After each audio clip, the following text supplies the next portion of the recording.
हाय बच्चों, कैसे हैं आप लोग। लॉकडाउन का समय चल रहा है, आप लोगों की क्लासेस जो है नहीं चल पा रही हैं। आप लोग में से बहुत सारे बच्चे ऐसे होंगे जो परेशान होंगे कि हमारी क्लासेस नहीं चल पा रही हैं या हमारी स्टडी नहीं हो पा रही है। तो विद्यालय ने जो है, विद्यालय परिवार ने ये डिसीजन लिया है कि आपकी जो क्लासेस हैं वो ऑनलाइन माध्यम से चलाई जाएंगी, ताकि आप लोग जो है अपनी स्टडी जो है, अपना शिक्षा है, उसको सुचारू रूप से बनाए रखें। और इसी क्रम में जो है मैं आपका बायोलॉजी जो है टीचर है ही हूँ ही, तो बायोलॉजी की जो क्लासेस है मैं उसको जो है ले रहा हूँ। और आप लोग जो भी आपके फ्रेंड्स हैं, जो भी आपके क्लासमेट हैं, आप उनको बताइए और वो लोग भी इस क्लास से जुड़ें, ताकि जो अपना जो नॉलेज है उसको आप वो मेंटेन कर पाएँ। एग्ज़ाम के विषय में भी जो है लगभग अन्य प्रदेशों में क्लासेस खुल गई हैं, कॉलेज ओपन हो चुके हैं, तो आपके यहाँ भी लगभग चीज़ें जो है पॉजिटिव दिख रही हैं। तब तक जब तक जो है विद्यालय नहीं ओपन हो रहा है, तब तक आप लोग ऑनलाइन क्लास के माध्यम से जुड़े रहिए। और बाकी जो है उम्मीद करते हैं सब कुछ अच्छा होगा। तो चलिए, आज का हमारा जो टॉपिक है वो है इको सिस्टम। आज हम इकोसिस्टम के बारे में जो है डिस्कस करेंगे, पढ़ेंगे। ये आपका इकोसिस्टम जो होता है, ये एक साइंस की ब्रांच होती है जिसको बोलते हैं इकोलॉजी। एक ब्रांच होती है साइंस की जिसको बोलते हैं इकोलॉजी। आप लोगों को पता होगा, इको मीन्स होता है इन्वायरमेंट और लॉजी का मतलब होता है स्टडी। तो यहाँ पर आप इन्वायरमेंटल स्टडी से रिलेटेड जो साइंस होता है उसको आप इकोलॉजी बोलते हैं। इसके जो फादर हैं, फादर ऑफ इकोलॉजी, उनका नाम है ईपी ओडम। EP Odum. अगर इंडियन फादर की बात की जाए कि भाई इंडिया में इकोलॉजी के कौन फादर हैं, इंडियन फादर ऑफ इकोलॉजी, तो इंडिया में जो फादर हैं इकोलॉजी के वो हैं पंडित रामदेव मिश्रा। पंडित रामदेव मिश्रा जो है भारत में इकोलॉजी के जो है जनक कहे जाते हैं। इसके अलावा जो है और भी बहुत सारे साइंटिस्ट हैं जिन्होंने अपना कंट्रीब्यूशन दिया। फिलहाल आप रामदेव मिश्रा जी के बारे में इतना जानिएगा कि ये बीएचयू से जो है, बीएचयू में वनस्पति शास्त्र के जो है प्रवक्ता थे और 1962 के दशक में इन्होंने अथक प्रयास किया बीएचयू में एक नया कोर्स लाने की बात की कि भाई हमारा जो इकोलॉजी है या इन्वायरमेंट है उसका भी स्टडी होनी चाहिए, उसके बारे में भी बच्चों को जानकारी होनी चाहिए।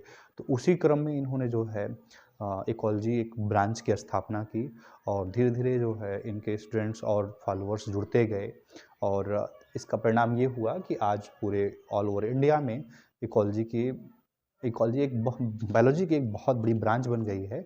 बहुत सारे बच्चे इससे जुड़े हुए हैं, तो आपको जो जाना चाहिए। फिलहाल father of ecology E P Odum, Indian father of ecology Pandit Ramdev Mishra. अब बात करते हैं इकोलॉजी के बारे में, थोड़ा सा और बात करते हैं। तो इकोलॉजी जो आपका है वो इन्वायरमेंटल स्टडी है, यानी आपका जो इन्वायरमेंट है उसकी स्टडी को ही हम इकोलॉजी बोल देते हैं। अब इन्वायरमेंट की अगर हम बात करें तो इन्वायरमेंट में आपको दो तरह की चीज़ें अपीयर होती हैं।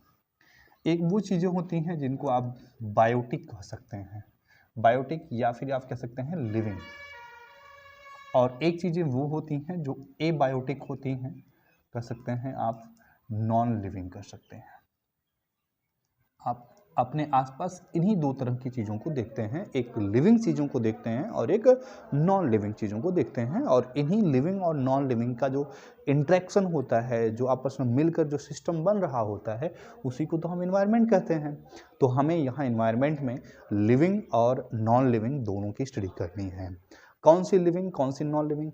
नॉन लिविंग वे जो हमारे आसपास सराउंडिंग में हैं, और कौन सी लिविंग? लिविंग वो जो हमारे आसपास सराउंडिंग में है। अब जैसे मान लीजिए आप अपने खेत के मैदान में हैं, तो खेत के मैदान में आपको अपने अगर चारों तरफ आप नज़र घुमाएंगे तो आपको बहुत सारी जो है लिविंग जो है मिल जाएंगे। लिविंग में जैसे सबसे पहले आपने जो है धान के खेत में है तो आपने कह दिया कि भाई धान का पौधा। तो धान का पौधा तो एक प्लांट है। क्या है? एक प्लांट है। इसके अलावा आपने कहा कि धान में बहुत सारे वीड्स हैं, तो वीड्स भी क्या हैं, प्लांट है, खरपतवार हैं, वो भी प्लांट्स हैं।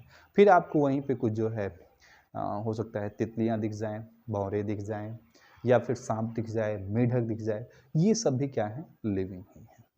ठीक है, उसके बाद जो है आप यहाँ पे देखते हैं कि भाई आपको क्या क्या दिख जाता है, प्लांट दिख जाते हैं, कुछ एनिमल्स दिख जाते हैं, प्लांट्स और एनिमल्स।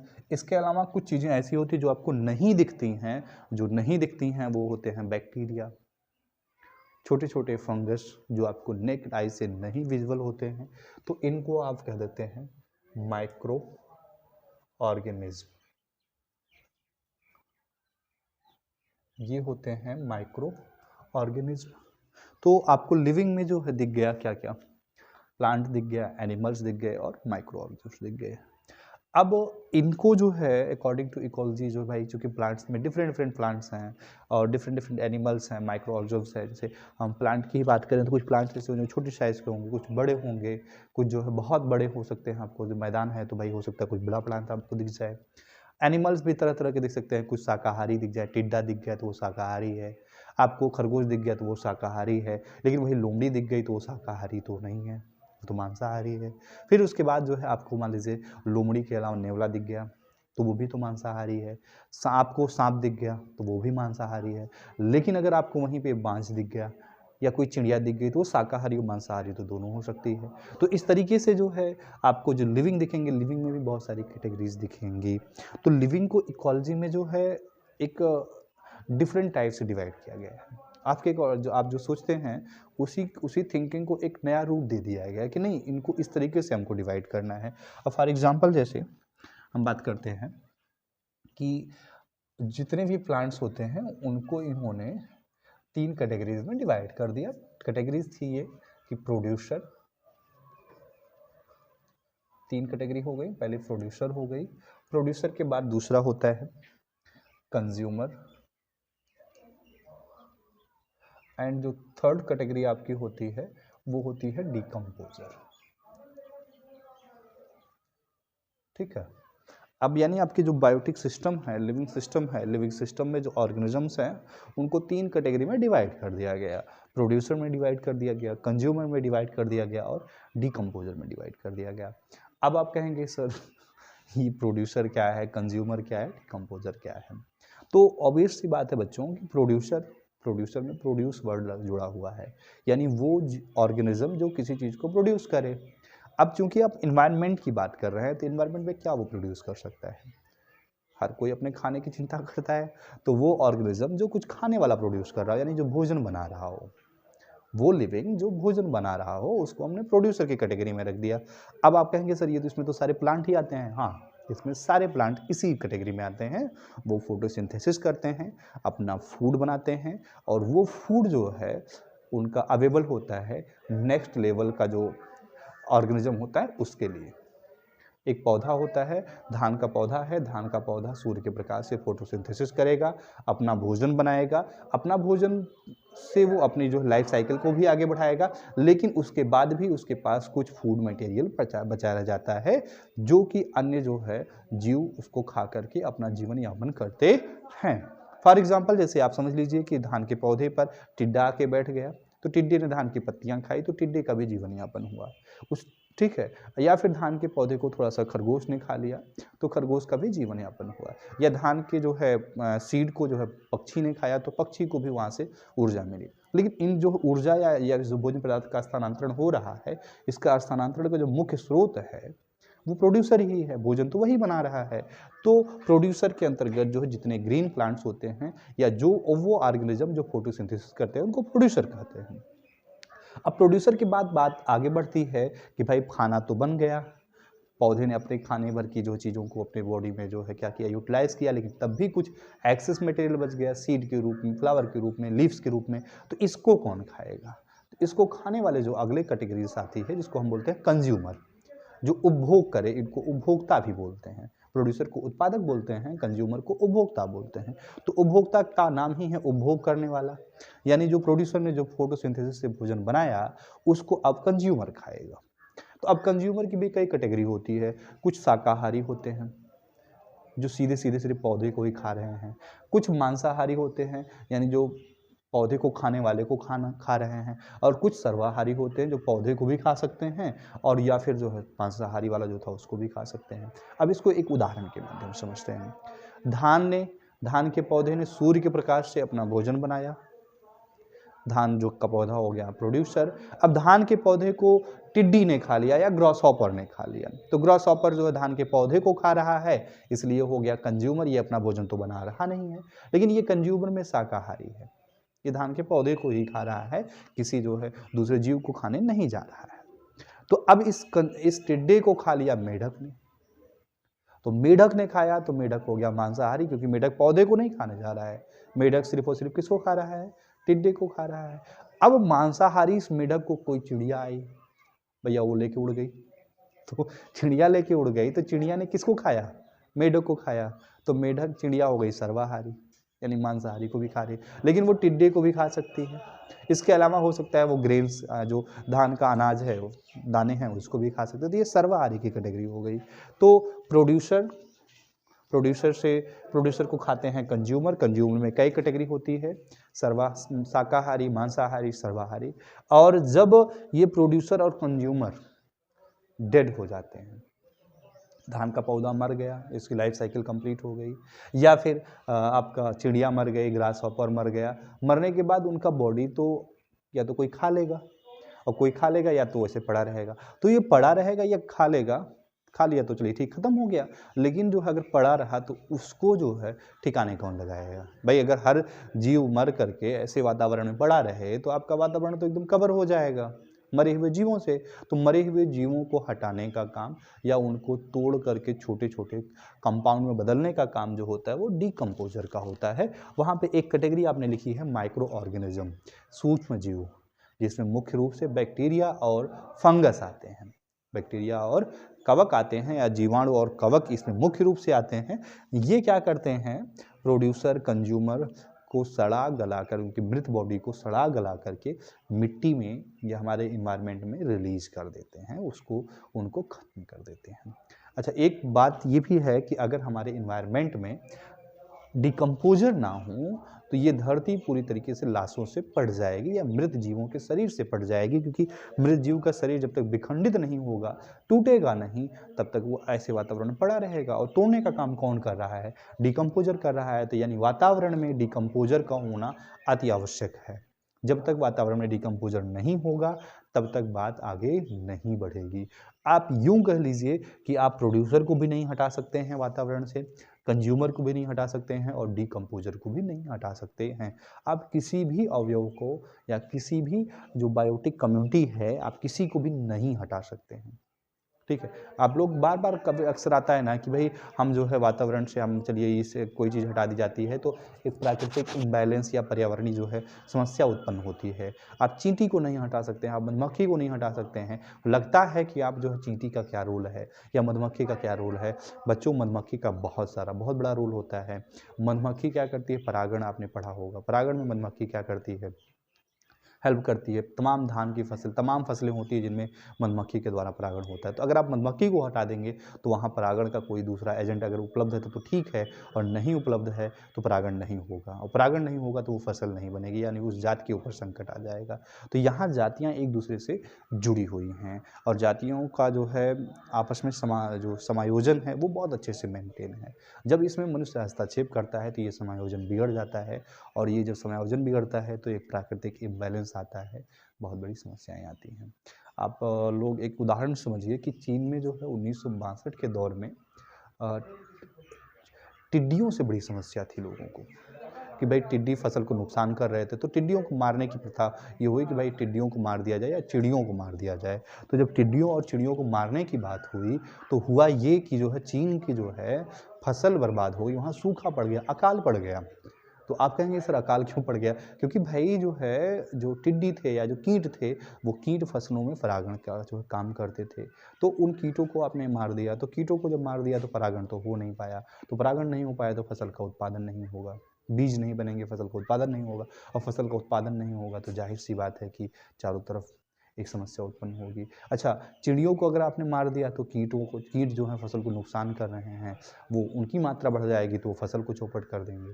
तो ये जो है प्राकृतिक इम्बैलेंस का एक बढ़िया एग्जाम्पल है कि आप किसी भी जीव को कहीं से हटा नहीं सकते हैं। आप खेत से जो है, आप सोचते हैं कि भाई आपके खेत में जो चूहा है या आपके खेत में सांप है, तो चूहा जो है क्या कर रहा है, एक तरीके से आपकी फसल के लिए तो भाई नुकसानदायक है, लेकिन आप चूहे को हटा देंगे तो चूहे को खाने वाले सांप नहीं रहेंगे, और सांप नहीं रहेंगे तो उनको खाने वाले पक्षी नहीं रहेंगे। तो एक सिस्टम है, आप किसी को, हो सकता है वो आपके लिए हानिकारक हो, लेकिन ये नहीं है कि वो पर्यावरण के लिए भी उतना ही हानिकारक है। हर जीव प्रकृति में किसी न किसी मायने से बने हुए हैं, और किसी भी जीव को हम अपनी मर्जी से अपनी इच्छानुसार नहीं हटा सकते हैं, क्योंकि ये पर्यावरण के एक जो है बेहतर स्तंभ की तरह हर जीव काम करता है। एक मीनार में जैसे बहुत सारी ईंट लगी रहती है, जब ईंट को हटा देते हैं तो मीनार की सुंदरता खराब हो जाती है। तो हम पर्यावरण से किसी भी जीव को हटा नहीं सकते हैं।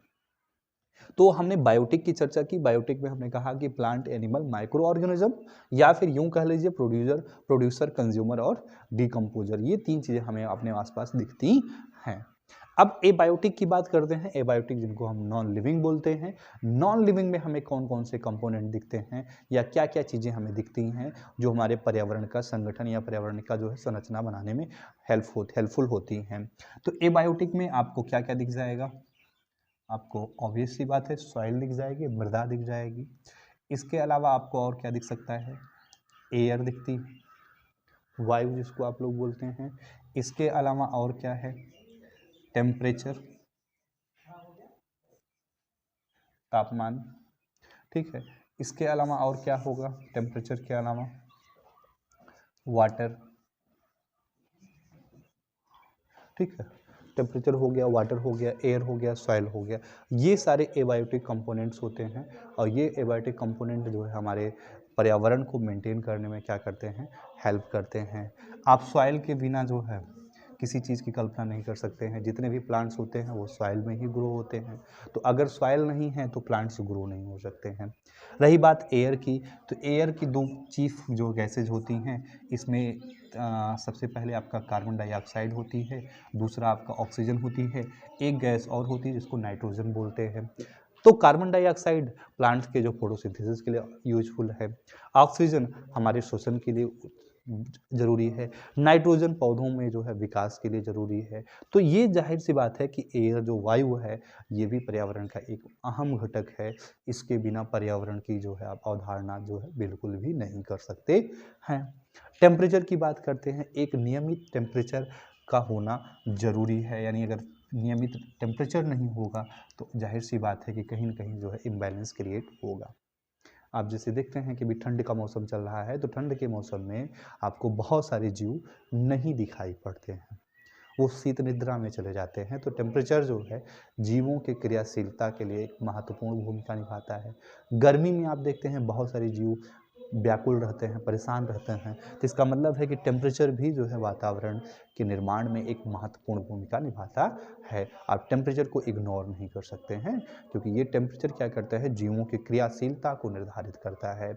बहुत सारे पौधे होते हैं जो ठंड के समय में नहीं जो है उगते हैं, बहुत सारे पौधे होते हैं जो गर्मी के समय में उगते हैं। तो इनके जो है सीड जर्मिनेशन या सीड के जो है आप कह सकते हैं बीज के जो अंकुरण की व्यवस्था है या प्रक्रिया है, उसको भी तो टेम्परेचर ही नियंत्रित कर रहा है।